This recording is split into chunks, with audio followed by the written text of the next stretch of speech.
Knowledge transfer, HR said, smiling, is part of being a team. Player, I was halfway through a compliance spreadsheet when they slid a calendar invite across my screen like a death certificate. They wanted me to train the guy who'd be sitting in my chair by Friday-30-something. Fresh haircut. Confidence rented by the month. He asked questions the way people order at Starbucks. Loud, specific, and allergic to consequences. And HR kept calling it a smooth transition, which is corporate code for dig your own grave neatly. So I trained him. Just on the wrong system because they thought I was the trainer. I was the switch. My job wasn't glamorous. It was invisible, which is corporate slang for critical, until it's inconvenient. I was the person who made sure the company didn't accidentally commit a felony because someone in sales thought regulations were just aggressive suggestions. Most mornings started the same: bad coffee, fluorescent lighting, and a dashboard that looked like a Christmas tree if Christmas hated you. That Tuesday, at 8:17 a.m., I was already 3 tickets deep. Vendor portal lockouts, an expiring certification in Ohio, a missing signature on a chain of custody form that could turn a routine audit into a public autopsy. And I was doing it the way you do everything now while Slack pings you like an EDX.2 monitors. Left screen, the compliance tracker I built back when our process was a shared spreadsheet named final_final_3.xlsx. Right screen, the licensing dashboard. The one nobody understands because it's stitched together from 5 acquisitions and 1 executive's bad idea. Underneath that sat the audit log timestamps, access events, every click documented by a system that does not forget. Corporate America's closest thing to a conscience. Here's the part they never teach in onboarding. High performers don't get promoted. High performers get harvested. You become the load-bearing beam in a house full of people shopping for throw pillows. Everyone loves you until you ask for a raise, so I made myself indispensable the boring way. I didn't hoard knowledge like a dragon. I documented it. I time-stamped everything. I wrote runbooks. I built checklists with little boxes that make managers feel productive. I built a database in 2016 that tracked every certificate we held, when it expired, which agency cared, and who had signature authority. 43 items. 43 little threads holding our trusted brand costume together, and yes, I knew the systems, plural. Systems because our company, like most companies, couldn't commit to one version of reality. We had the legacy environment, the one actually running production, with real credentials, real vendor connections, real consequences. And we had the new environment, the shiny re-platform leadership bragged about on town halls like it was a miracle. It was mostly a sandbox with a clean UI and a broken soul. The difference mattered. In legacy, a wrong click could freeze shipments, fail inspections, trigger auto notices. In new, a wrong click did nothing. It was a treadmill. It made you sweat without moving. I kept both alive because I had to. Every transition, someone forgot a dependency. Someone ignored a certificate. Someone assumed the vendor would just sync. Never do. Vendors don't just sync. Vendors invoice you for the privilege of not collapsing by 9:04 a.m. The reorg rumors were already slithering through Slack. People suddenly saying, quick sync. Like they're asking to borrow a pen, not your livelihood. HR posting a chirpy reminder about psychological safety while sharpening the guillotine behind the scenes. Management acting like it's all about efficiency, which is corporate code for we're about to make the people who do the work train the people who don't. I was still in my flow when my calendar blinked. A meeting invite. 15 minutes private. Subject line, role alignment. No agenda. Just 2 attendees, HR and my director. That's the corporate equivalent of hearing your name on the intercom at the airport. I stared at it for a second, then went back to work. Because that's what you do when you're the beam. You keep holding the ceiling up while they measure the room for new furniture. At 9:12, another ping. A new user had been added to the training channel. Name, Trent. Profile picture, teeth. Title, Process Optimization Led. which is like calling a butcher a protein efficiency consultant. And that's when the air in the office changed. Not loud, not dramatic, just thinner. Like somebody opened a window in winter and called it fresh. Knowledge transfer, HR said. Smiling is part of being a team. Player, I was halfway through a compliance spreadsheet when they slid a calendar invite across my screen like a death certificate. They wanted me to train the guy who'd be sitting in my chair by Friday-30-something. Fresh haircut. Confidence rented by the month. He asked questions the way people order at Starbucks. Loud, specific, and allergic to consequences. And HR kept calling it a smooth transition, which is corporate code for dig your own grave neatly. So I trained him. Just on the wrong system because they thought I was the trainer. I was the switch. HR's name was Marcy, which is a perfectly normal name for a person who can delete your livelihood with the same hand she uses to pass out. Mental health matters stickers. She was always dressed like a calm weather report. Soft cardigan, neutral tones, a smile that never reached her eyes because her eyes were busy doing math. She met me outside the little glass conference room they reserve for two things: quick check-ins and career executions. Thanks for being flexible, she said. Flexible corporate code for we're about to bend you until you snap, and then call it resilience. My director was already in there, sitting with his hands folded like he was about to pray or testify. He didn't look at me, not once. He was the kind of manager who calls himself a leader because he forwards emails with the subject line thoughts, and then disappears into a budget meeting for 6 hours. Marcy slid a printed packet across the table, printed like it was 1998. Like paper makes betrayal feel official. So, shh, she said, we're doing a realignment. Realignment. Corporate code for we made decisions about you in a room you weren't invited to. I didn't speak. I just watched her lips move, 'cause I've learned something after a decade in regulated environments. When people get nervous, they start using more syllables to hide the truth. We're evolving the structure, she continued. And as part of this transition, we'll need a knowledge transfer plan. Knowledge transfer. Corporate code for a train your replacement with a smile so we can pretend you agreed. Then the door opened and in walked Trent. He was tall in that I bought confidence off LinkedIn premium way. Navy suit, white teeth. Haircut sharp enough to cut budget lines. He carried a laptop and a little black notebook like he was about to interview a war criminal. Except the war criminal was me, and the crime was knowing how the company actually functioned, Dana, he said. Sticking his hand out, his grip was soft. Not weak soft. Like a guy who's never tightened a jar lid in his life. Like his hands were used for pointing at slides and saying, let's unpack that. Trent will be partnering with you, Marcy said. He'll be taking on some of your responsibilities. Some. That word always shows up right before all. Trent sat down without asking, opened his notebook and clicked his pen like he was the protagonist. I'm really excited, he said. I've been brought in to streamline. Streamline? Corporate code for I don't understand the mess, so I'm going to delete parts of it. He smiled again, and I caught the faint glow of a smartwatch under his cuff. The kind of watch that tracks steps and heart rate, but not consequences. Then came the first question, said with the confidence of a man who thinks compliance is a vibe. So, big picture, he said. What do you actually do? Not what's the current process. Not what are the critical dependencies. Not what's the audit schedule. No. What do you actually do? That's when I knew exactly what this was. They hadn't hired a successor. They'd hired an audience. Marcy jumped in, still smiling. We just want to ensure continuity. We value your institutional knowledge. Institutional knowledge. Corporate code for we want your brain, not you. Trent nodded like he understood. Then he looked at his laptop and asked, do we have like a single pane of glass for this? A dashboard where everything lives. A single pane of glass. Sure, Trent. And while we're at it, do you want a unicorn to personally sign our FDA filings?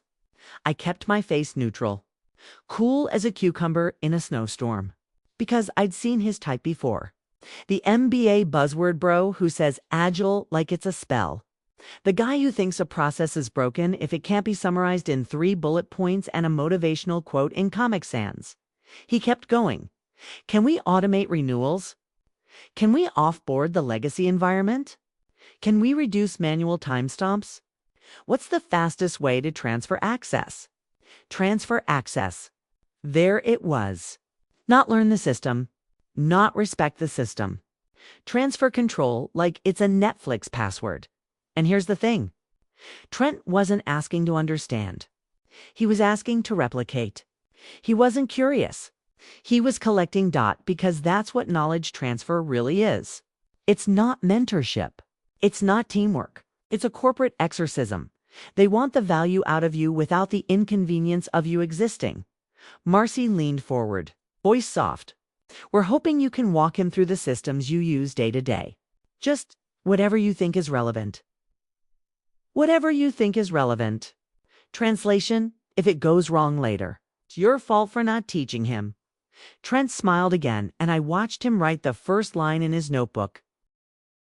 Not a question. A heading. Systems overview. Like I was a museum exhibit. Like my entire career was about to be reduced to a checklist he could pretend he invented. And that's when the satisfaction loop started humming in the background. Real quiet, because the more confident he got, the more obvious it became. He didn't know the difference between production and sandbox. He didn't know what signature authority meant. He didn't know why the audit log exists. He just knew how to ask for exactly what he wanted. And nothing more perfect, because I was about to give him exactly what he asked for. I didn't go home and cry. I didn't key anyone's car. I didn't accidentally delete a shared drive like some cartoon villain, because here's the thing. Sabotage is loud. Sabotage is illegal. Sabotage is how you end up in a conference room again. Except this time, the attendee list includes legal and a guy with a badge. I don't do loud, I do documented, so that afternoon, I did what corporate America says it wants from you. I complied. I opened a fresh notebook. Not a revenge diary. A training log, date, time, attendees, topics covered. Because if you're going to be forced to hand over your brain, you might as well invoice them in timestamps. 2:03 p.m. Trent sent the first message. Can you walk me through the licensing dashboard? Just the basics. Where do I go to view renewals and update access? Just the basics. That's what people say right before they drive a forklift into a wall. Now, let me explain the trap your company is already sitting in. Because this is where the wrong system comes in. We didn't have one licensing dashboard. We had two. System A was the legacy environment. Production, live. The one that actually touched vendors. Agencies, audit portals. If System A sneezed, our shipments caught pneumonia. System B was the new environment. The future. The platform. The re-platform leadership had been bragging about on town halls with slide decks full of stock photos and zero proof. System B had a cleaner interface, fewer permissions, and about as much real power as a plastic steering wheel in a toddler car. Both had similar menus, similar tabs, similar names. That's how they get you. They make the wrong thing look right. If you logged into System B and updated access, nothing would break. Nothing would fix either. It would just exist. Like a motivational poster in a break room. Comforting, useless, and Trent. Trent didn't know the difference. Because nobody hires process optimization to understand. They hire it to feel in control. So I replied, absolutely. Happy to. Happy. Another word HR loves. Happy means compliant. Happy means quiet. At 3:11 p.m., we had our first training session. We sat in a glass room with a screen on the wall and a camera in the corner. Because apparently the company doesn't trust anyone except the security system. It forgets to update. Trent opened his laptop and said, "Okay, so show me the dashboard where everything lives." Everything. Sure, Trent. Want me to show you the dashboard where my dignity lives too? I didn't argue. I didn't correct him. I didn't, well, actually, him. I simply asked the most important question in corporate survival. What access do you currently have? He blinked. Whatever I need. That's not an answer. That's a personality disorder, so I did it the clean way. I pulled up the login portal and watched which environment he defaulted to. System B, the shiny one. The one with the new logo. The one that says welcome to the future, like a haunted house sign.perfect.I. Walked him through it like a tour guide in a museum. Here's the renewals. Tab. Click. Here's where you request access. Updates. Click. Here's where you assign backup approvers. Click Trent. Typed notes like a man learning magic. He kept nodding, satisfied because the interface was simple. Of course, it was simple. It wasn't doing anything. Then came the second session, Tuesday. 10 a.m. he slacked me. Can you show me how to add vendor contacts and update renewal reminders? I want to make sure we're proactive. Proactive. Corporate code for I want to look good in a meeting. So I taught him how to set reminders. In System B, I taught him how to add vendor contacts. In System B, I taught him how to transfer ownership of workflows. In System B. Every time he asked a question, I answered exactly what he asked. No more, no less, and that's the key to legal revenge. Q, don't lie. You don't break anything. You don't hide. You comply so precisely that the truth becomes a weapon. He never asked, is this production? He never asked, what environment is this? He never asked what happens if I do this in the wrong place. He just asked, where do I click? So I showed him where to click. By Wednesday. He was getting bold. He started forwarding my emails to himself with little notes like, looping myself in here. He started replying in group threads with, I'll take it from here. He started speaking in meetings like a man who had defeated gravity. And each time, I watched him take one more step onto the treadmill and call it progress. Meanwhile, I kept my training log updated. Because I could already hear the future. Excuses forming in his throat. You never taught me. That? You didn't show me where that was. Thought it was automated? Oh, I taught you. I taught you exactly what you asked. For, printed, logged, time-stamped, and the best part? He thanked me. Wow. He said after the third session, this is actually really straightforward. Straightforward. Yes, Trent, that's what a fake steering wheel feels like by Thursday. Trent had developed that special kind of confidence you only get when you've been wrong your entire life and nobody's ever charged you for it. He was replying to threads I started. He was looping in stakeholders. He was scheduling deep dives. That were just meetings where he talked to people until they agreed out of exhaustion. And the leadership team loved it. Of course they did. Trent spoke fluent corporate. He could say nothing in 12 minutes and still sound like he'd built a rocket. Then at 9:36 a.m., my calendar lit up again. Same pattern. 15 minutes. Private subject line, transition update, transition. Like I was a subway line they were rerouting. I walked into the conference room and found Marcy already seated. Laptop open, smile loaded.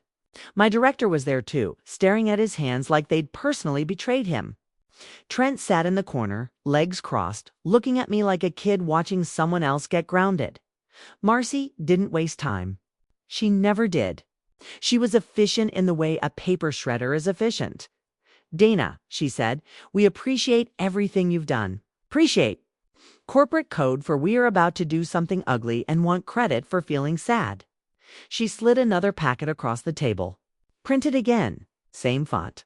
Same dead-eyed formatting. The company could lay off a human being faster than it could update a template. This is an involuntary separation. She continued, voice soft. Due to restructuring. Restructuring. Corporate code for we're saving money and calling it strategy. I looked at my director. He finally looked up, and what he gave me was an apology. It was relief. Relief that it wasn't him. Marcy kept going. Because HR people talk the way funeral directors talk. Calm, Polite, like you should thank them for handling the body. Today will be your final day, she said. We'll provide 2 weeks severance. You'll receive information about Cobra in an email, and we'll need you to return all company property. Like my last 10 years of systems knowledge was a stapler. I nodded once, not because I agreed, because I understand performance. And this was their little performance. They wanted me emotional. They wanted me begging. They wanted me to say something that would justify the story they'd tell later. I didn't give them that. I asked one question, calm, simple. Is this effective immediately? Marcy smiled wider, like she'd been waiting for it. Yes, she said. IT will be revoking access within the hour to protect security. Protect security. Corporate code for we're terrified you know where the bodies are buried. Trent shifted in his seat, trying to look sympathetic. It came out looking like smugness with a filter. We're confident the transition will be seamless, he said. Seamless? I almost laughed. Almost. Because I knew exactly what he'd been transitioning.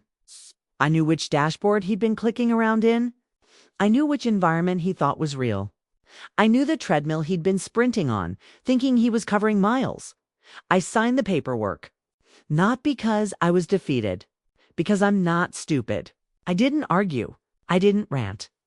I didn't perform. Marcy slid a pen toward me like she was offering communion. I signed. Printed. Done. Then she hit me with the line they all use. The one that makes my skin crawl. If you have any questions, please reach out. Reach out. To who? Marcy? The ghost of my badge. I stood up, straightened my blazer, and looked at Trent. Good luck, I said. He smiled. Thanks. I'll probably ping you if anything comes up. That's adorable. Like a toddler promising to call you when they get to the moon. I walked out of that room and back to my desk. People pretended not to look. That's how office cruelty works. Nobody wants to be seen watching because watching feels like participation. At 10:12 a.m., I got the email. Subject, access change notification. End one by one. My world started closing like a set of automatic doors. Slack, signed out. Email, session expired. Vendor portal, unauthorized. Audit tracker, permission denied, then the licensing dashboard. The real one, system AI. Clicked refresh. A red banner appeared across the top. Access revoked. That was the punch. 3 words, no emoji. No goodbye. No thank you for your service. Just a locked door. And if you're one of my office survivors watching this right now, you know that feeling. The moment your badge stops working and the company pretends you never existed. So here's what I did next. I went home and I watched the clock at 10:28 a.m. I was home. Not home like a cozy sanctuary. Home like a waiting room with better lighting. I set my keys down, poured cereal into a bowl, ate it dry because I didn't feel like giving milk the satisfaction of being involved. I opened my laptop, not to hack anything, not to get revenge, just to watch. Because when you've lived inside compliance long enough, you start to hear disaster before it happens, like a dog hearing thunder miles away. 10:41 a.m. my phone buzzed. Unknown number. I let it ring. Then a text popped up from a coworker. Jess, who still had enough spine to be honest in writing. You okay? Trent is freaking out. Vendor portal won't accept his updates. I stared at the message, took another bite of dry cereal, and thought, already? Here's what Trent didn't understand about systems. System B lets you update vendor contacts all day long. It will even thank you for it. But the vendor portal doesn't talk to System B. It never did. It talks to System A production, legacy, the one with the messy interface and the actual blood supply. Trent had been doing CPR on a mannequin and calling it healthcare. 10:53 a.m., another buzz. Slack notification on my personal phone from the building security app. My badge had been deactivated, so the company made sure I couldn't come back in, while still needing the thing I used to do, efficient.11:07. A.M. Email from our shared distribution list hit Jess's inbox and then hit my phone as a screenshot. Subject, renewal, reminder, escalation, URGNT body. Please confirm renewal submission for Ohio certificate. Deadline today, Jess added. Trent says he already did it. Of course he did.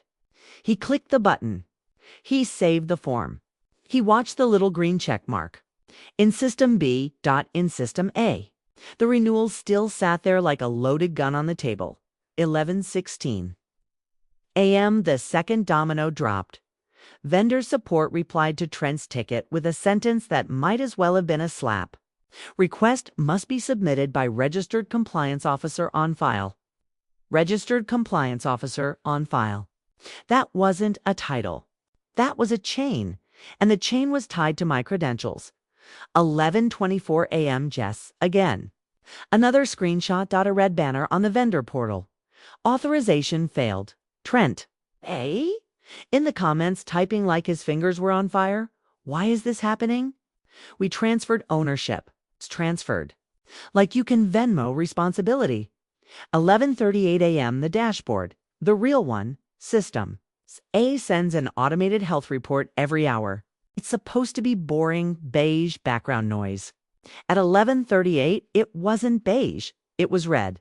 Not one alert. A column. Renewals pending. Signatures missing. Audit documents not uploaded. Vendor sync failed, and the best part? Trent had no idea where to even see that report because he'd been living in the sandbox. He had a beautiful UI and zero visibility. He had been handed a toy steering wheel and told he was driving the T. At bus 12:02 p.m. my director finally grew a backbone long enough to call. I let it ring twice. Picked up on the third because I'm not cruel. I'm precise, Dana, he said, voice tight. Hey, quick question. Do you know? No, I said, silence. Then he tried again. We're seeing some issues with renewals. Issues. Corporate code for we're on fire, but we don't want to admit we lit the match. I took another bite of cereal. I'm no longer an employee, I said, calm. I don't have access. He exhaled like a man realizing his parachute was decorative. Trent said you trained him. I did, I said. I trained him on the system he asked for. That's the thing about following instructions exactly. Nobody can accuse you of refusing. They can only accuse you of being literal. 12:19. P.M. Jess sent one more text. They're pulling everyone into a war room. Trent is saying IT must have broken something. He keeps saying I updated it. I smiled. Not big, just enough, because this was the payoff. The clean kind? The kind you can't sue. Trent was about to learn the difference between clicking buttons and holding authority, and I was about to watch management discover what compliance people have known forever. You can't outsource accountability. You can only delay the bill. Then came the real fun. At 12:41 p.m. The audit portal rejected their submission automatically. Reason: signer credentials not active. 3 minutes later, the vendor froze shipments. Reason: compliance officer authorization missing. And somewhere in that glass-walled war room, Trent was probably sweating through his Navy suit, staring at a dashboard he'd never seen. Realizing the treadmill had stopped moving. Me. I rinsed my bowl. Slowly, because when the dominoes start falling, you don't chase them. You just listen. By 1:14 p.m., my old company had entered the phase I like to call executive prayer circle. That's when people who don't know how anything works start saying things like, let's stay solutions-oriented, while the building burns down behind them. Jess texted me. One last time before they confiscated phones in the war room. CEO is coming in. Like, now. Of course he was. CEOs don't show up for problems. They show up for problems that might become headlines. At 1:27 p.m., my director called again. This time his voice wasn't tight. It was thin. Dana, are you available for a quick conversation? Available. Corporate code for we need you and we hate that we need you. I'm not an employee. I said, same calm tone. I don't have access. Right? He swallowed. We understand. But we're facing a compliance disruption. Trent has it, I said. He's the process optimization lead. Silence. A long one. Then a new voice cut in, low and unfamiliar. With that polished impatience people get when they're used to being obeyed. This is Robert. Robert. The CEO, he didn't say hello. He didn't ask how I was doing. He didn't pretend we were friends. I've respected that, honestly. At least he didn't drizzle honey over the knife. Dana, he said, I'm told you were the primary holder for several regulatory authorizations. Primary holder. Translation? The company's legal ability to operate was attached to my name like a leash. Yes. I said, and we're being blocked from submitting renewals and audit documentation. He continued. Our vendors are freezing shipments. We have an inspection window opening next week. He spoke in facts, not feelings. Not corporate poetry. Good. Correct. I said. Another pause. I could hear papers moving on his end. The sound of panic dressed up as professionalism. What do you need to restore access? He asked. There it was. The moment, not revenge. Not yelling. Not drama. Just a man realizing the legacy overhead had been the engine. I didn't gloat. I didn't threaten. I didn't even smile. I can't restore access, I said. You terminated me and revoked my credentials. Robert exhaled through his nose. We can reinstate you. Reinstate? Like I was a subscription they could reactivate. Under what terms? I asked and that's when the room on his side got quiet.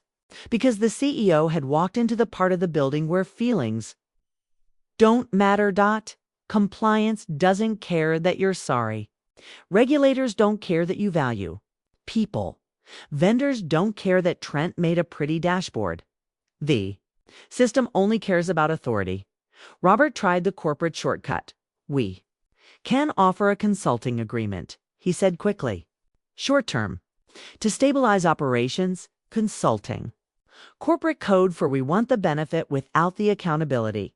Send it in writing. I said. Printed. At 2:03 p.m. An email hit my personal inbox. Not from HR, not from my director, from the CEO's executive assistant.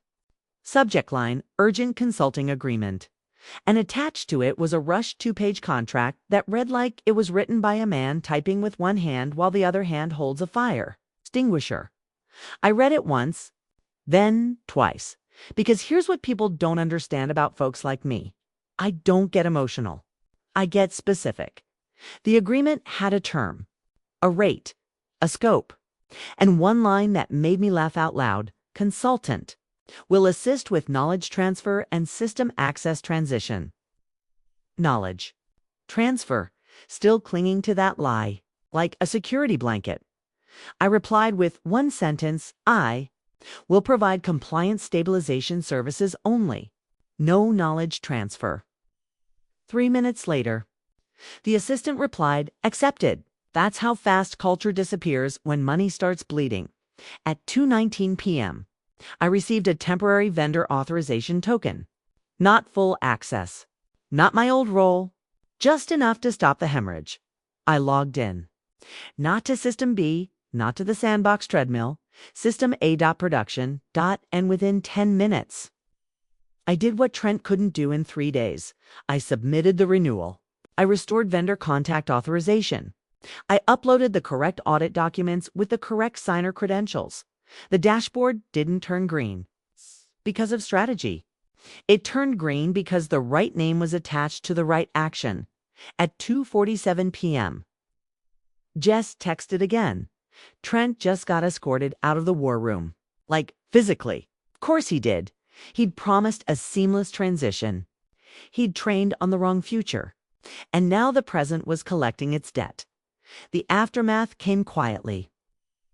The way real consequences always do. My director took personal leave. Marcy stopped posting about psychological safety. And Trent updated his LinkedIn headline within a week. From process optimization lead to open to work. The green banner looked good on him, like a warning label, and me. I didn't go back full time. I didn't beg for my job. I didn't chase a title. I invoiced them. I stabilized the system. I walked away. Because the real lesson wasn't that I outsmarted a replacement. It's this. I wasn't training my replacement. I was training the wrong future. So if you're watching this and you've ever been told to be a team player while they sharpen the knife, welcome. You're not alone. Thanks for hanging out with me. You office survivors. Subscribe if you want more stories where corporate cruelty meets cold paperwork.